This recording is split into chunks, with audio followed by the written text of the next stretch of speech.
मौत का खेल भाग 5। दो अजनबी। कमरे में मौजूद उस आदमी ने आराम कुर्सी की पुष्ट से टेक लगा रखी थी। अब उसने आंखें बंद कर ली थीं। अलबत्ता वह अभी भी जाग रहा था। वह किसी गहरी सोच गुम था। दूसरी तरफ बेड पर से सोने की आवाज आने लगी थी। अजीब बात यह थी कि उस कमरे में दो लोग मौजूद थे। दोनों को ही एक दूसरे से कोई मतलब नहीं था। इसके बावजूद कमरे में मौजूद थे। एक बीमारी का बहाना बनाकर यहाँ आ गया था, दूसरा कातिल से बचने की फिराक में।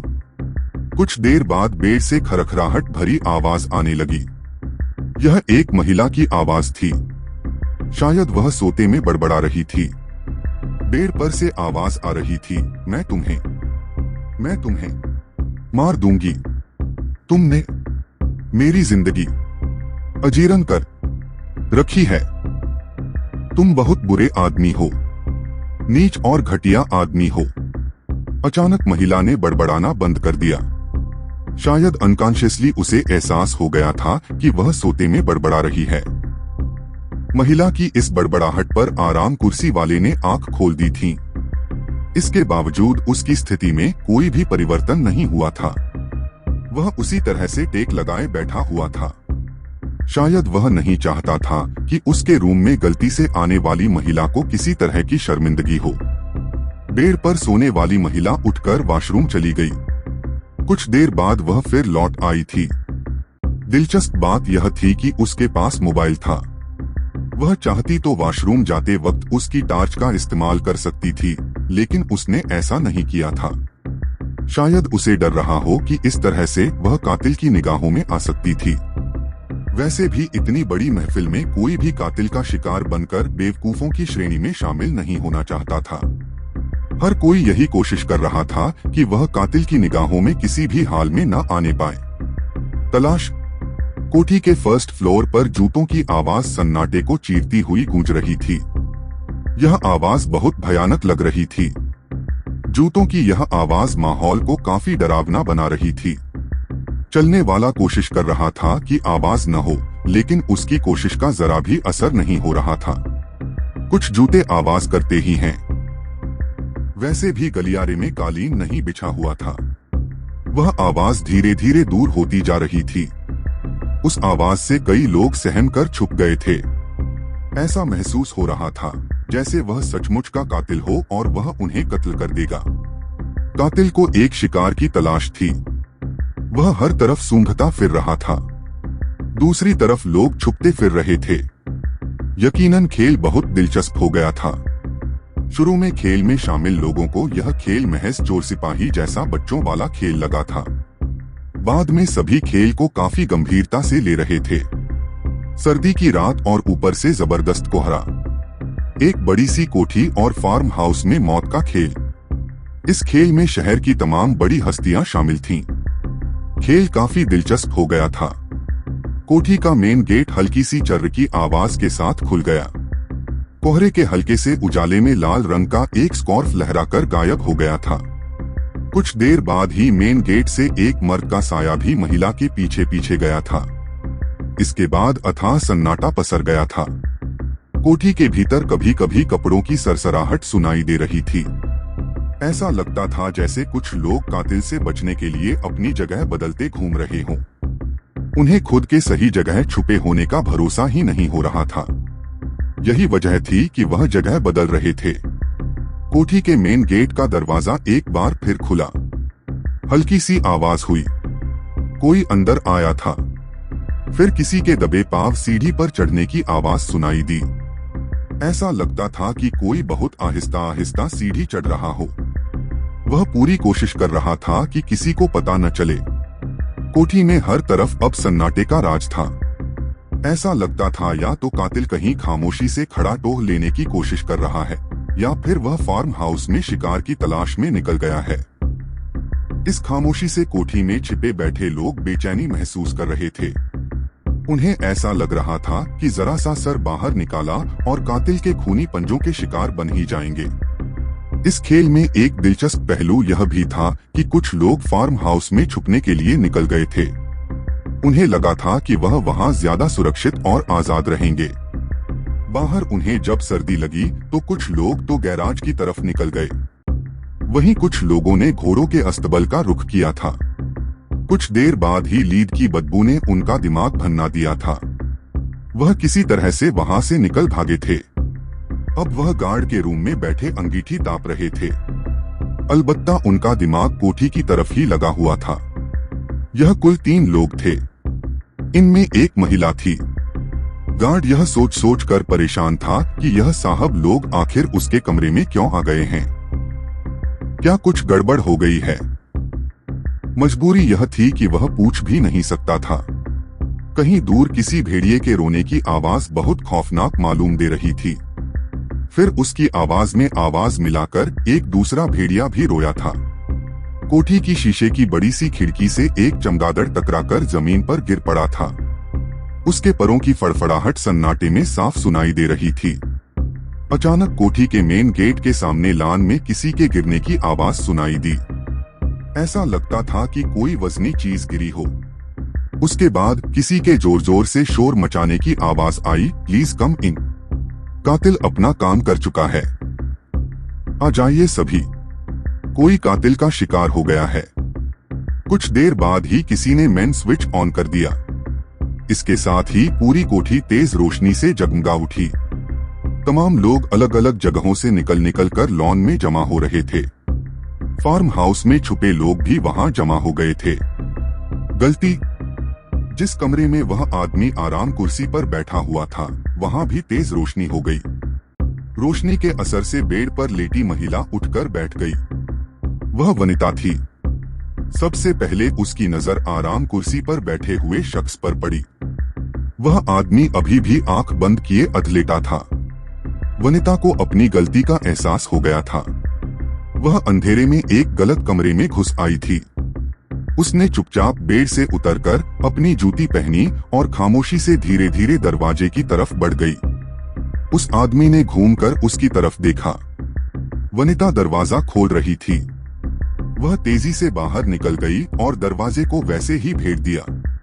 कमरे में बैठे आदमी के चेहरे पर रहस्यमयी मुस्कान फैल गई। शिकार। लॉन की घास पर डॉक्टर वरुण वीरानी बड़े आराम से लेटा हुआ था। उसके गिर्द लोगों ने एक घेरा बन रखा था। जो लोग पीछे थे वह आगे बढ़कर देखना चाहते थे कि आखिर कौन कातिल का शिकार बना है। कुछ लोग डॉक्टर वीरानी से मजाक कर रहे थे। क्या यार वीरानी, तू इतनी आसानी से शिकार बन गया? चल अब उठ जा, मेजर विश्वजीत ने कहा। डॉक्टर वीरानी के एक दोस्त ने उन्हें गुदगुदी करते हुए कहा, अब चल खुसरो घर आपने। लोग डॉक्टर वीरानी को लगातार छेड़े जा रहे थे। इसके बावजूद वीरानी टस से मस न हुआ। उसके कुछ करीबी दोस्त उसका कान खींच रहे थे, कुछ उसका हाथ खींच रहे थे। इन सब के बावजूद डॉक्टर वीरानी शांत पड़ा हुआ था। मेजबान डॉक्टर शरबतिया ने कहा, चलो भाई वीरानी, अब उठो भी। अब जासूस को अपना काम करने दो। अभी तो जासूस को कातिल को भी तलाश करना है। तभी वहां वनिता पहुंच गई। उसने डॉक्टर वीरानी को जमीन पर लेटे देखकर बुरा सा मुंह बनाया और एक तरफ जाकर खड़ी हो गई। उसे यूं मुंह बनाते हुए एक मेहमान ने देख लिया था। वह बड़े ध्यान से वनिता को देखे जा रहा था। कुछ लोग डॉक्टर वीरानी की अदाकारी की तारीफ भी कर रहे थे। एक मेहमान ने कहा, गजब के एक्टर हैं डॉक्टर वीरानी भी, ऐसी कमाल की एक्टिंग कर रहे हैं जैसे समचुमच कातिल ने उन्हें मार दिया हो। एक मेहमान ने हंसते हुए जोड़ा, कॉलेज टाइम में बहुत ड्रामेबाज थे, उसका असर गया नहीं है अब तक। एक मेहमान ने उन्हें पकड़कर बैठाना चाहा, लेकिन उस अकेले से यह हो नहीं सका।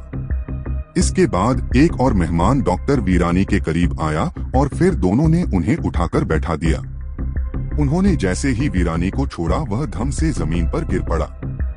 इसके साथ ही एक भयानक चीख हवा में गूंज कर रह गई। हर किसी के चेहरे पर हवाइयां उड़ रही थीं। डॉक्टर वरुण वीरानी को क्या हुआ था? आखिर चीख की वजह क्या थी? इन सवालों के जवाब जानने के लिए पढ़िए कुमार रहमान का जासूसी उपन्यास मौत का खेल का अगला भाग। मौत का खेल भाग 6। खेल में मौत। रायना भी यही समझ रही थी कि डॉक्टर वरुण वीरानी मरने की एक्टिंग कर रहा है। जब वह इस तरह से गिर गया तो उसके मुंह से भयानक चीख निकल पड़ी। रायना की चीखने की आवाज सुनकर मेहमानों में शामिल एक डॉक्टर ने तेजी से आगे आते हुए कहा, यह एक्टिंग नहीं हो सकती है, मुझे मामला कुछ गड़बड़ लग रहा है। आप लोग किनारे हटिए, मुझे चेक करने दीजिए। इसके बाद वह आदमी जमीन पर बैठकर डॉक्टर वीरानी की नब्ज चेक करने लगा। उसने अपने कान डॉक्टर वीरानी के दाहिने सीने पर टिका दिए। वह कुछ देर कान लगाए सुनता रहा। उसके चेहरे से घबराहट के आसार साफ नजर आ रहे थे। उसने एक नजर घेरा बनाकर आसपास खड़े लोगों पर डाली। वह डॉक्टर वीरानी की नाक के पास हाथ ले जाकर सांसों को चेक करने लगा। डॉक्टर ने जमीन से उठते हुए बहुत मायूसी से कहा, डॉक्टर वीरानी इज नो मोर। यह बात सुनते ही डॉक्टर वरुण वीरानी की पत्नी रायना जमीन पर धड़ाम से बैठ गई और लाश से लिपटकर बेतहाशा रोने लगी। तमाम लोग अभी भी लाश के पास खड़े हुए थे। सभी के चेहरे पीले पड़ गए थे। किसी के कुछ भी समझ में नहीं आ रहा था कि वह क्या करे। नए साल की सारी खुशियां काफूर हो गई थीं। मौत का खेल सचमुच मौत के खेल में तब्दील हो गया था। हर तरफ मौत का सा सन्नाटा पसरा हुआ था। रायना बेतहाशा रोए जा रही थी। कुछ देर बाद मेहमानों में शामिल कुछ अन्य महिलाएं बैठकर उसे ढांढस बंधाने लगी। तमाम लोग अभी भी वहीं जड़ खड़े थे। ऐसा लगता था जैसे सभी पत्थर के हो गए हों। यहाँ तक कि किसी में हिलने तक की ताकत नहीं बची थी। उनके बीच का एक साथी अब इस दुनिया में नहीं था। डॉक्टर वीरानी बड़ा खुश मिजाज आदमी था। उसे कभी किसी ने नाराज होते नहीं देखा। हमेशा हंसते हुए ही लोगों से मिलता था। इतनी उम्र हो जाने के बावजूद वह अपनी इसी खुशमिजाजी की वजह से नौजवानों में भी आसानी से घुल मिल जाता। यही वजह थी कि उसकी मौत का सदमा हर किसी को था। वनिता एक कोने में खड़ी सिगरेट पी रही थी। उसका चेहरा एकदम सपाट था। चेहरे पर किसी तरह के कोई भाव नहीं थे। ऐसा लगता था जैसे उसे पता ही न हो कि डॉक्टर वीरानी अब इस दुनिया में नहीं है। बंद दरवाजा। वह आदमी अभी भी अपने कमरे में बैठा हुआ था। उसने जेब से सिगार निकाली और लाइटर से उसे जलाकर कश लेने लगा। उसे देखकर ऐसा लगता था जैसे उसे इस मौत के बारे में पता ही न चला हो। वह पूरे इत्मीनान से बैठा सिगार पी रहा था। शायद उसे सुबह होने का इंतजार था ताकि वह यहाँ से जा सके। कोहरे की वजह से तमाम लोगों की तरह वह भी यहाँ आकर फंस गया था। उसने एक नजर कलाई घड़ी पर डाली।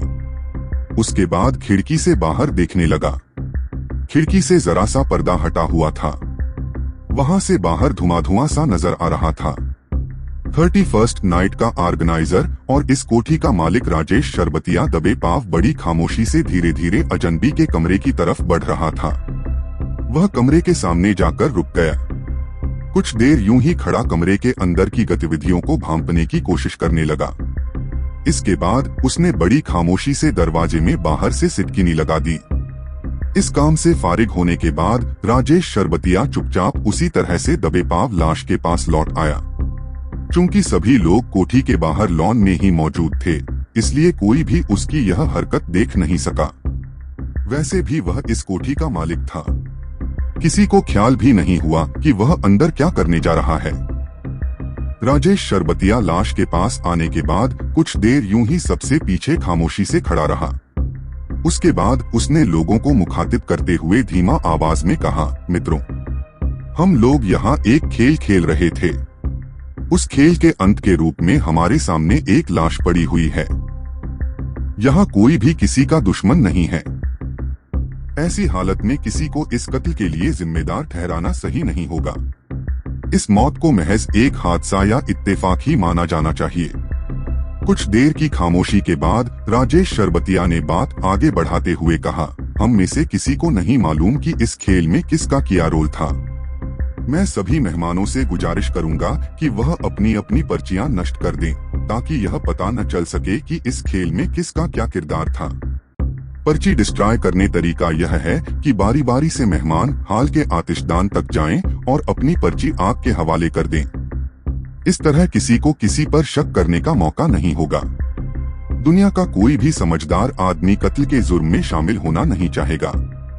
नतीजे में लोगों ने तुरंत ही इस तजवीज को मान लिया। लोग बारी बारी से हाल में गए और अपनी पर्ची आतिशदान के हवाले कर आए। इस काम से फारिग होकर लोगों ने चैन की सांस ली। सबूत आग में जलकर राख हो चुका था। अब कभी नहीं पता लग सकता था कि कातिल की पर्ची किसके नाम निकली थी। हालांकि अभी सबसे बड़ी मुश्किल बाकी थी, डॉक्टर वीरानी की लाश। राजेश शरबतिया ने कुछ मेहमानों को राजी किया कि डॉक्टर वीरानी की लाश फार्म हाउस में ही दफना दी जाए। लाश अगर फार्म हाउस से बाहर जाती है तो मामला खुलने का डर रहेगा।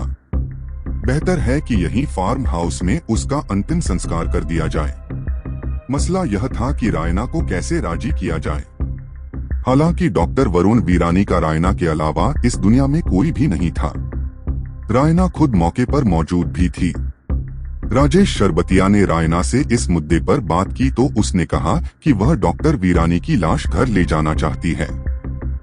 वह पूरे विधि विधान से उनका अंतिम संस्कार करेगी। वह लाश को कैंपस में दफनाने के लिए राजी नहीं हुई। रायना के राजी न होने पर सभी के चेहरे से परेशानी झलकने लगी। लोगों को डर था कि अगर लाश बाहर जाती है तो भेद खुल सकता है। वह हर हाल में फार्म हाउस में ही अंतिम संस्कार करना चाहते थे। राजेश शरबतिया ने रायना को समझाने की जिम्मेदारी अबीर को दी। अबीर ने किसी तरह से समझा बुझाकर रायना को फार्म हाउस में ही लाश को दफनाने के लिए राजी कर लिया। अभी सुबह होने में कुछ घंटे बाकी थे। तुरंत ही कुछ लोगों ने फावड़े और कुदाल से कब्र खोदना शुरू कर दिया। कफन के लिए नए कपड़े का इंतजाम घर से ही हो गया। सुबह होने से पहले ही लाश को चुपचाप दफन कर दिया गया। लाश दफन होते ही सभी मेहमान अपने अपने घरों के लिए रवाना हो गए। अब यहाँ कोई भी किसी भी कीमत पर रुकने के लिए तैयार नहीं था। किसी ने भी कोहरे की फिक्र नहीं की। रायना भी विदा हो गई। महज 12 घंटे में उसकी दुनिया बर्बाद हो गई थी। वह पति डॉक्टर वरुण वीरानी के साथ यहाँ आई तो थी खुशी खुशी, लेकिन अब गम में डूबी बिना पति के घर के लिए रवाना हुई थी। आखिरी मेहमान। लोगों के रवाना हो जाने के बाद राजेश शरबतिया एक बार फिर चुपचाप उसी कमरे की तरफ बढ़ चला। इस बार भी वह दबे कदमों ही वहां तक गया था। उसने बहुत आहिस्ता से कमरे की सिटकनी खोल दी। इसके बाद वह वापस आ गया। अजीब बात यह हुई थी कि अपने उस मेहमान का राजेश शरबतिया ने हालचाल भी नहीं पूछा था। शरबतिया लौटा तो देखा कि उसकी पत्नी आतिशदान के पास बैठी आग सेंक रही थी। वह उसे लेकर बेडरूम में चला गया। उसका बेडरूम फर्स्ट फ्लोर पर था। वहां पहुंचकर उसने नाइट गाउन पहना और चुपचाप कंबल ओढ़कर लेट गया। तकरीबन 1 घंटे बाद आखिरी मेहमान अपने कमरे से निकला। उसे यह देखकर बड़ा अजीब लगा कि पूरी कोठी खाली पड़ी थी। कोई भी मेहमान नजर नहीं आ रहा था। उसे राजेश शरबतिया भी कहीं नजर नहीं आया। यह सारा मंजर उसे बड़ा अजीब लगा। वह कोठी से बाहर आ गया। बाहर तेज हवा चलने से कोहरा तो छंट गया था, लेकिन आसमान पर अब्र होने की वजह से धूप नहीं निकली थी। वह पार्किंग लॉट की तरफ बढ़ गया। वहां वह अपनी कार पर सवार हुआ और कार स्टार्ट होकर तेजी से आगे बढ़ गई। राजेश शरबतिया खिड़की से कार को जाते हुए चुपचाप देख रहा था। उसके चेहरे पर गहरी चिंता की लकीरें उभर आई थीं। डॉक्टर वरुण वीरानी की मौत कत्ल था या हादसा? क्या डॉक्टर वीरानी किसी साजिश का शिकार हो गए थे? इन सवालों के जवाब जानने के लिए पढ़िए कुमार रहमान का जासूसी उपन्यास मौत का खेल का अगला भाग। मौत का खेल भाग 7। खून के धब्बे। कार के चले जाने के बाद राजेश शरबतिया ने नाइट गाउन उतार दिया और ओवरकोट पहन लिया। उसकी पत्नी बेड पर बेखबर सो रही थी। वह चुपचाप बेडरूम से बाहर निकल आया। उसने बहुत आहिस्ता से कोठी का दरवाजा खोला। दरअसल जब कुछ राज रखना होता है तो आपका पूरा व्यवहार ही बदल जाता है। ऐसा ही शरबतिया के साथ हुआ था। उसने इस आहिस्ता से कोठी का दरवाजा खोला था, मानो आवाज होते ही सबको डॉक्टर वीरानी मौत के बारे में पता चल जाने वाला था। उसने दरवाजे को बहुत आहिस्ता से भेड़ भी दिया था। बाहर कोहरे का नामो निशान भी नहीं था। तेज हवाओं ने कोहरे को निगल लिया था। शरबतिया ने बाहर निकलकर चारों तरफ देखा। दूर दूर तक कहीं कोई नहीं था। यहाँ से फार्म हाउस का मेन गेट तकरीबन 3 किलोमीटर दूर था, इसलिए गार्ड भी नजर नहीं आ रहे थे। सभी नौकर अपने अपने क्वार्टर में गहरी नींद में सो रहे थे। शरबतिया हाउस में हर पार्टी के बाद नौकरों की दिन भर की छुट्टी हो जाती थी। आज भी वह शाम तक की छुट्टी पर थे। राजेश शरबतिया दबे कदमों से जंगल की तरफ बढ़ गया। उसका रुख डॉक्टर वीरानी की कब्र की तरफ था। वह तस्दीक कर लेना चाहता था कि दिन में वह हिस्सा कैसा नजर आता है। किसी तरह का कोई निशान तो बाहर से नजर नहीं आ रहा है। इस इलाके में अक्सर माली जाता रहता था। यही वजह थी कि शरबतिया सब कुछ दुरुस्त कर लेना चाहता था। कुछ दूर पैदल चलने के बाद वह कब्र तक पहुंच गया। यहाँ सब कुछ सामान्य था, सिवाय इस बात के कि जमीन के अंदर की मिट्टी बाहर आ गई थी, इसलिए काली जमीन पर वह पीली पीली सी अलग से नजर आ रही थी। वैसे भी यह कोई खास बात नहीं थी। जंगल में अक्सर नए पेड़ लगाए जाते थे या मिट्टी के लिए गड्ढे खोदे और बंद किए जाते थे। बस कब्र से कफन जैसी चीज नजर नहीं आनी चाहिए। शरबतिया को यही फिक्र थी। कब्र देखने के बाद आसपास का जायजा लेने के लिए वह टहलते हुए कुछ दूर निकल गया। एक जगह पर उसकी निगाह टिक गई। वह उसी जगह पर नजरें गड़ाए हुए धीरे धीरे आगे बढ़ रहा था। जैसे जैसे वह करीब पहुंच रहा था, उसकी बेचैनी बढ़ती जा रही थी। वह जमीन पर बैठ गया और एक जगह पर नजरें टिका दी। जमीन पर काफी सारा खून पड़ा हुआ था। खून ताजा लग रहा था।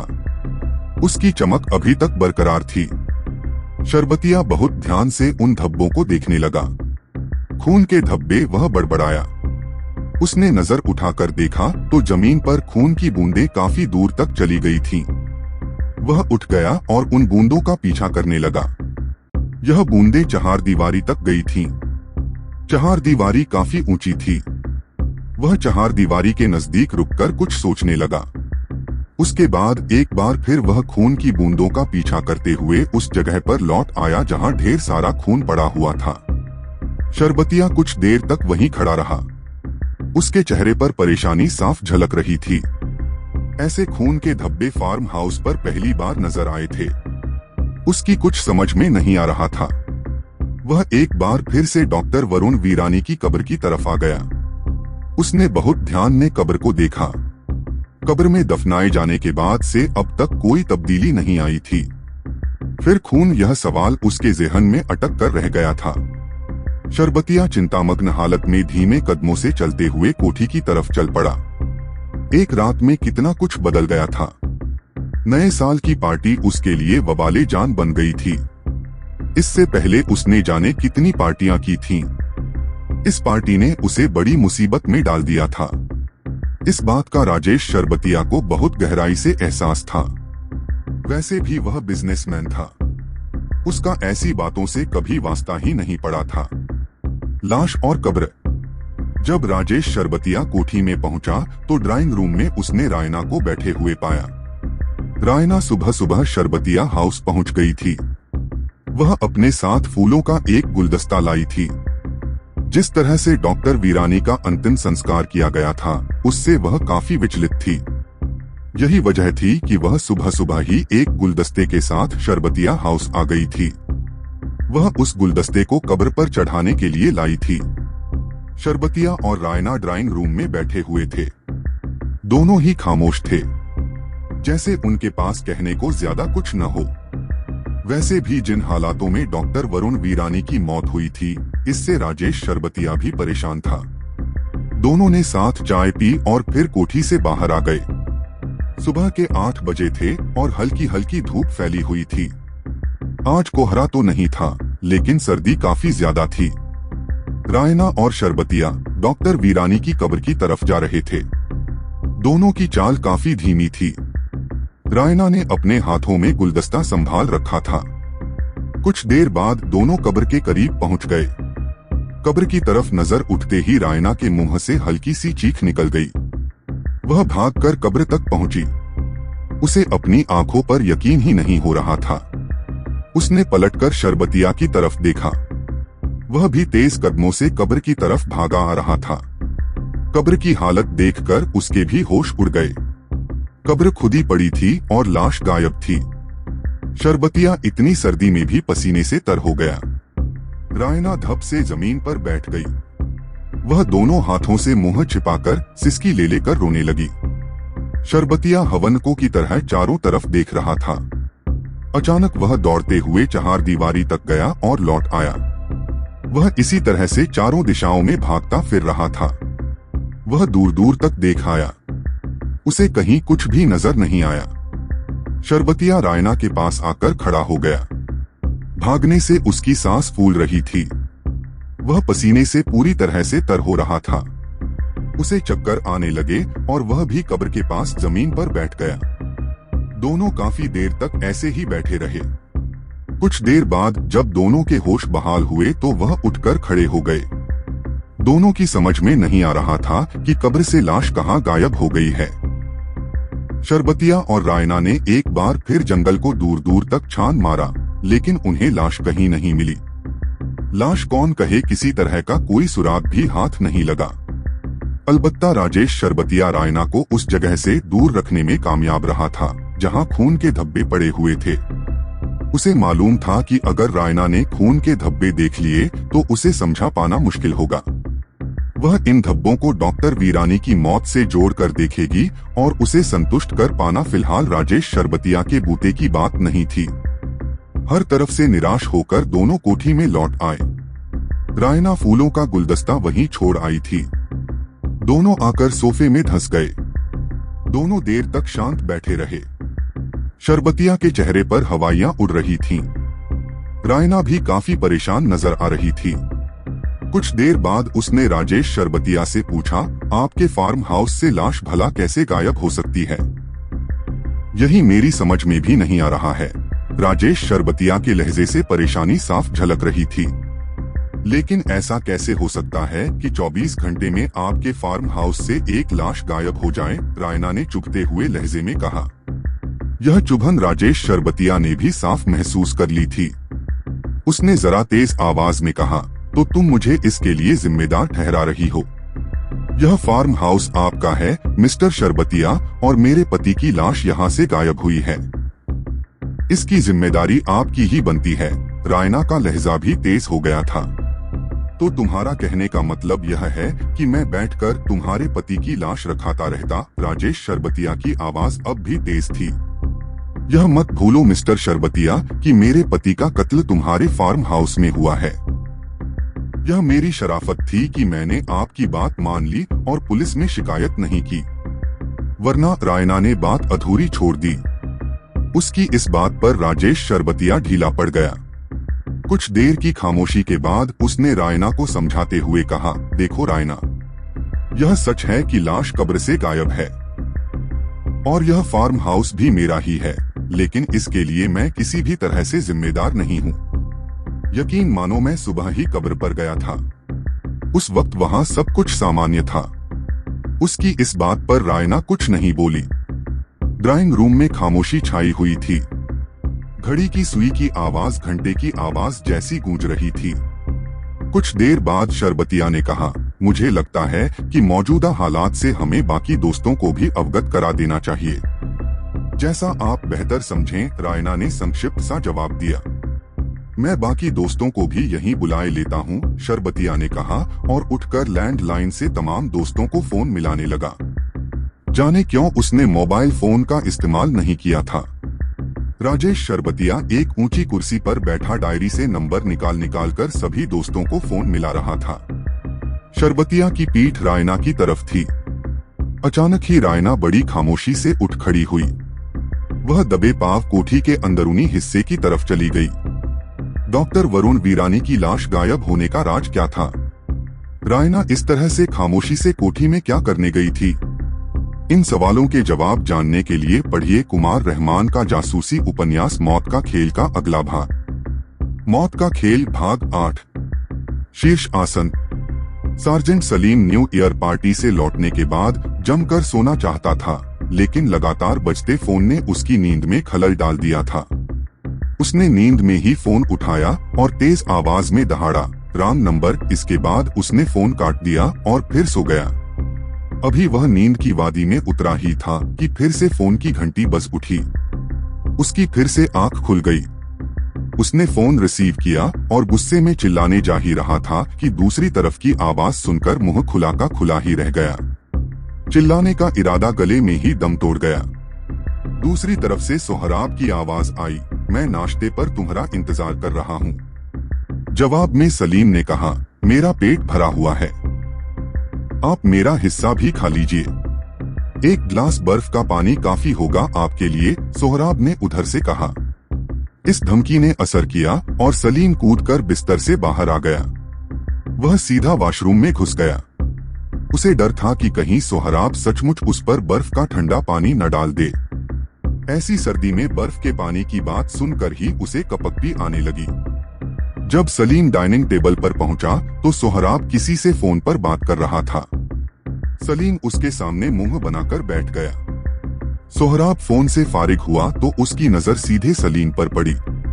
उसने सलीम का बुरा सा चेहरा देखकर कहा, यह बेवा औरतों जैसा चेहरा बनाए क्यों बैठे हो?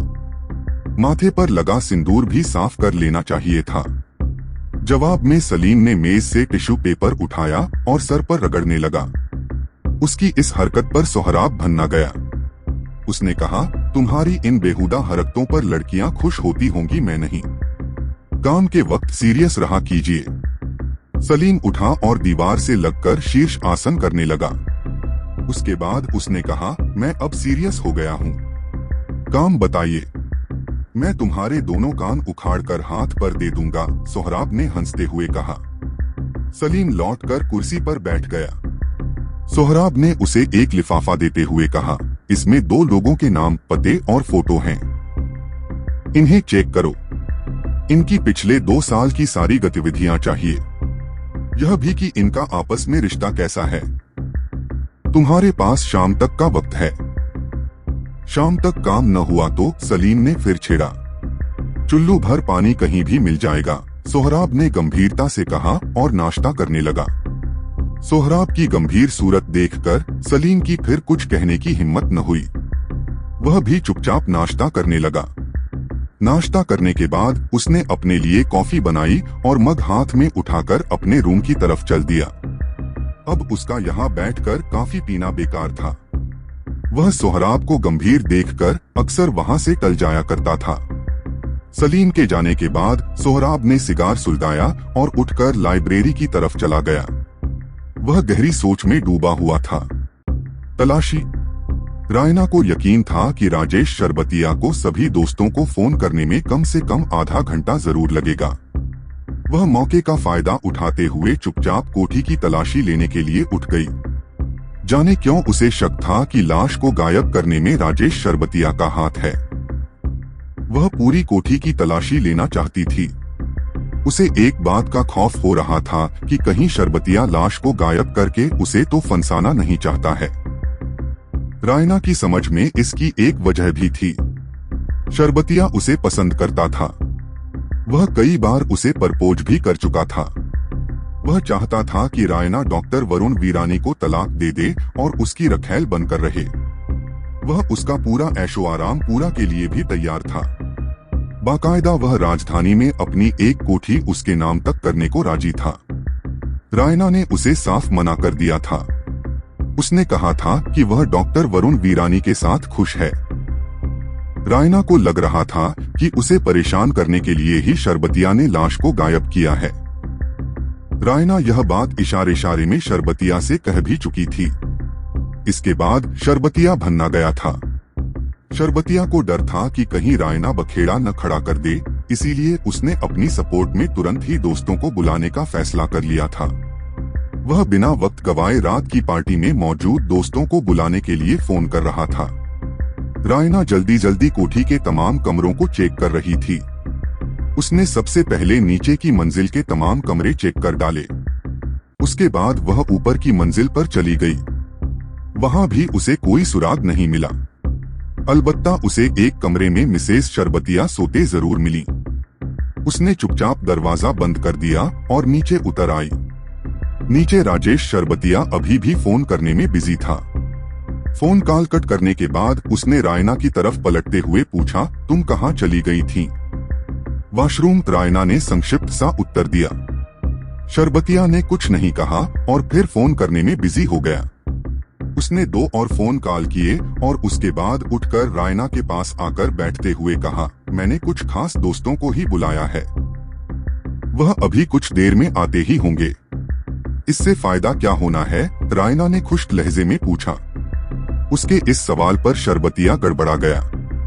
फिर खुद को संभालते हुए कहा, मिलकर फैसला करते हैं कि अब हमें क्या करना चाहिए। उसके इस जवाब पर रायना कुछ नहीं बोली। चलती लाश।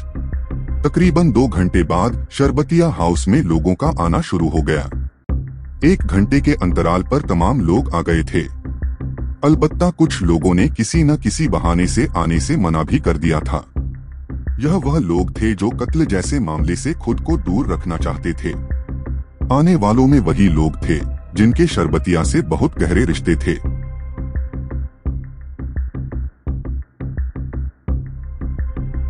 तकरीबन 20 लोग इस वक्त मौजूद थे। उनकी समझ में नहीं आ रहा था कि इस वक्त उन्हें शरबतिया ने क्यों बुलाया है। राजेश शरबतिया ने किसी को भी लाश के गायब होने के बारे में कुछ नहीं बताया था। बस उन्हें एक जरूरी मीटिंग कहकर बुलाया गया था और वह पहुंच गए थे। इस वक्त लोग आपस में गप्पे मारने में मशगूल थे। शरबतिया ने लोगों को मुखातिब करते हुए कहा, आप लोगों को बुलाने की एक बड़ी वजह बन पड़ी है। डॉक्टर वरुण वीरानी की लाश कब्र से गायब है। शरबतिया ने लाश शब्द के बाद थोड़ा सा पौंछ लिया था। उसकी बात सुनकर हॉल में सन्नाटा छा गया था। कई लोगों के मुंह खुले के खुले रह गए थे। लोग एक दूसरे का मुंह तक रहे थे। कुछ लोगों ने घूमकर रायना की तरफ भी देखा था। कुछ देर बाद एक शख्स ने पूछा, कैसे पता चला? हम खुद देख कर आए हैं। मेरा मतलब है कि रायना वहां फूल चढ़ाने गई थी तो लाश वहां से गायब थी, शरबतिया ने बताया। कब गायब हुई? एक दूसरे व्यक्ति ने पूछा। सुबह मैं गया था तो सब ठीक था। उसके 1 घंटे बाद जब हम दोनों दोबारा वहां गए तो लाश गायब थी, शरबतिया ने कहा। उसकी आवाज में घबराहट अभी भी बाकी थी। इसके बाद फिर सन्नाटा छा गया। कहीं ऐसा तो नहीं है कि डॉक्टर वीरानी जिंदा हो और उन्हें बाद में होश आ गया हो और वह कब्र से उठकर घर चले गए हों? एक शख्स काफी दूर की कौड़ी लाया। बेवकूफों जैसी बातें मत करो, ऐसा फिल्मों में होता है। मैंने खुद चेक किया था, वह मर चुके थे। वहां मौजूद डॉक्टर श्याम सुंदरम ने कहा। कुछ देर बाद डॉक्टर सुंदरम ने तजवीज रखी, क्यों न हम सब चलकर एक बार फिर से चेक कर लें। हो सकता है तुम लोग कोई गलत गड्ढा देखकर लौट आए हो। वैसे भी जिस वक्त डॉक्टर वरुण को दफनाया गया था वहां अंधेरा था। सुबह तुम लोग वह जगह ढूंढ ही न पाए हो। डॉक्टर सुंदरम की तजवीज सभी को पसंद आई। सभी कोठी से बाहर आ गए। बाहर सुनहरी धूप फैली हुई थी। सभी जंगल की तरफ बढ़ गए जहां पर डॉक्टर वरुण वीरानी को दफनाया गया था। रास्ता तो याद है न सुंदरम? एक व्यक्ति ने डॉक्टर श्याम सुंदरम को छेड़ते हुए पूछा। जवाब में डॉक्टर सुंदरम ने कुछ नहीं कहा। उसे इस मौके पर ऐसा मजाक बुरा लगा था। कुछ देर बाद ही सभी लोग कब्र की जगह पर पहुंच गए। शरबतिया और रायना वहां पहुंचकर चौंक पड़े। दोनों एक दूसरे का मुंह देखने लगे। कब्र का गड्ढा भरा हुआ था। ऐसा कैसे हो सकता है? रायना ने बड़बड़ाते हुए कहा, मैंने खुद अपनी आंखों से देखा था। उस वक्त यह कब्र खुदी हुई थी और लाश गायब थी। डॉक्टर सुंदरम ने कहा, तुम लोग किसी और जगह पहुंच गए थे गलती से। ऐसा नहीं हो सकता, रायना ने कहा। मैं अपने साथ जो गुलदस्ता लाई थी वह देखिए, वह वहां पड़ा हुआ है। सभी ने गुलदस्ते की तरफ देखा। वह यकीनन पड़ा हुआ था। रायना सही कह रही है, शरबतिया ने कहा। मैंने भी देखा था कि यह गड्ढा खुदा हुआ था और लाश गायब थी। डॉक्टर वरुण वीरानी की लाश दोबारा कैसे लौट आई थी? सार्जेंट सलीम किसकी प्रोफाइल चेक कर रहा था? इन सवालों के जवाब जानने के लिए पढ़िए कुमार रहमान का जासूसी उपन्यास मौत का खेल का अगला भाग।